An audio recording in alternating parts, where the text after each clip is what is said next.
വൈത്തിരിയിലെ പ്രണയവസന്തം. വയനാട്ടിലെ വൈത്തിരി പച്ചപുതച്ച താഴ്വരകളും കോടമഞ്ഞൊഴുകിയിറങ്ങുന്ന കുന്നിൻ ചെരിവുകളും നിശബ്ദമായി ഒഴുകുന്ന പുഴകളും ചേർന്നൊരു മാന്ത്രിക ലോകമായിരുന്നു. പ്രകൃതി അതിന്റെ എല്ലാ സൗന്ദര്യവും വാരിക്കോരി നൽകിയിരുന്ന ആ ഗ്രാമത്തിൽ കാറ്റിനു പോലും പ്രണയത്തിന്റെ നേർത്ത ഗന്ധമുണ്ടായിരുന്നു. അവിടെ ഒരു കൊച്ചു വീട്ടിൽ ആയിഷ എന്നൊരു പെൺകുട്ടി ജീവിച്ചിരുന്നു. അവളുടെ കണ്ണുകളിൽ വൈത്തിരിയിലെ തെളിഞ്ഞ നീലാകാശത്തിന്റെ പ്രതിഫലനമുണ്ടായിരുന്നു. ചിരിക്ക് കാട്ടുപൂക്കളുടെ നിഷ്കളങ്കതയും.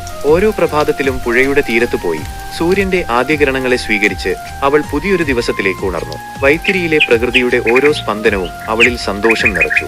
അതേ ഗ്രാമത്തിലെ തന്നെ മലമുകളിലെ തണുപ്പിൽ സ്വന്തമായി ഒരു ചായക്കട നടത്തിയിരുന്ന അലി എന്ന ചെറുപ്പക്കാരൻ. അവന് പുസ്തകങ്ങളോടും വൈത്തിരിയുടെ ചരിത്രത്തോടും കൂടാതെ കാടിന്റെ വന്യസൗന്ദര്യത്തോടും ഒരു പ്രത്യേക ഇഷ്ടമുണ്ടായിരുന്നു. അവന്റെ ചായക്കടയിലേക്ക് വരുന്ന സഞ്ചാരികൾക്ക് വൈത്തിരിയുടെ കഥകൾ പറഞ്ഞുകൊടുക്കാൻ അവൻ എപ്പോഴും ഒരുക്കമായിരുന്നു. കാടിന്റെ ഓരോ മൂലകളെക്കുറിച്ചും അവിടുത്തെ പക്ഷികളെക്കുറിച്ചും പുഴയുടെ ഒഴുക്കിനെക്കുറിച്ചും അവന് വ്യക്തമായ ധാരണയുണ്ടായിരുന്നു. അവന്റെ മനസ്സിൽ വൈത്തിരിയുടെ ഓരോ സൗന്ദര്യത്തെയും പോലെ ആയിഷയും നിറഞ്ഞു നിന്നിരുന്നു.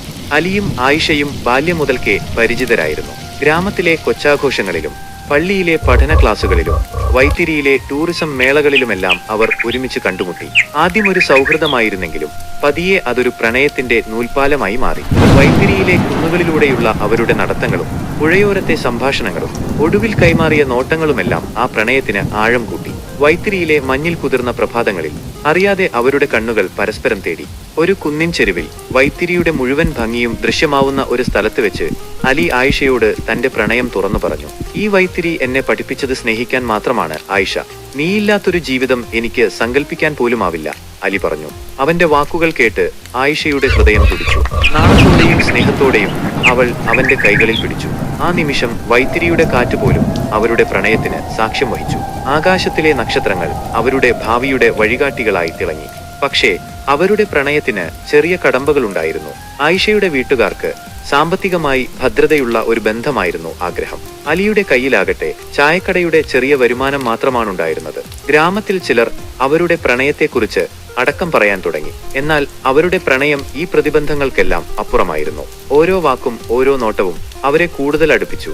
രാത്രിയുടെ നിശബ്ദതയിൽ മൊബൈലിലൂടെ അവർ പരസ്പരം ആശ്വസിപ്പിച്ചു. വൈത്തിരിയിലെ മലമുകളിലെ മരങ്ങൾ പോലും അവരുടെ പ്രണയകഥ കേൾക്കുന്നുണ്ടെന്ന് അവർ വിശ്വസിച്ചു.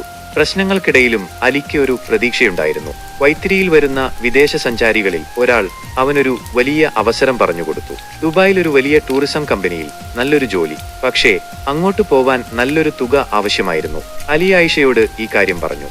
നീ പോയി വാ അലി, നമ്മുടെ സ്വപ്നങ്ങൾക്ക് വേണ്ടി. ഈ ദൂരം നമ്മുടെ പ്രണയത്തെ കൂടുതൽ ശക്തിപ്പെടുത്തുകയുള്ളൂ, ആയിഷ ഉറച്ച ശബ്ദത്തിൽ പറഞ്ഞു. അവളുടെ വാക്കുകൾ അവന് പുതിയൊരു ഊർജം നൽകി.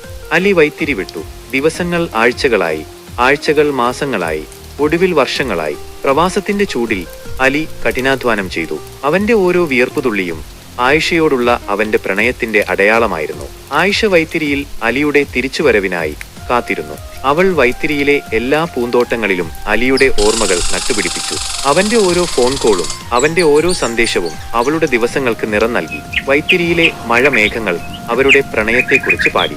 ഒടുവിൽ കാത്തിരിപ്പിന് വിരാമമിട്ട് അലി വൈത്തിരിയിലേക്ക് തിരിച്ചെത്തി. അവന്റെ കയ്യിൽ സ്വപ്നങ്ങൾ പൂവണിയിക്കാനുള്ള പണവും ആയിഷയെ സ്വന്തമാക്കാനുള്ള ധൈര്യവുമുണ്ടായിരുന്നു. അവന്റെ തിരിച്ചുവരവ് വൈത്തിരിയിൽ ഒരു പെരുന്നാൾ പോലെ ആഘോഷിക്കപ്പെട്ടു. അവന്റെ കഠിനാധ്വാനവും നിശ്ചയദാർഢ്യവും കണ്ടപ്പോൾ ആയിഷയുടെ വീട്ടുകാർക്കും അവരെ തടയാൻ കഴിഞ്ഞില്ല.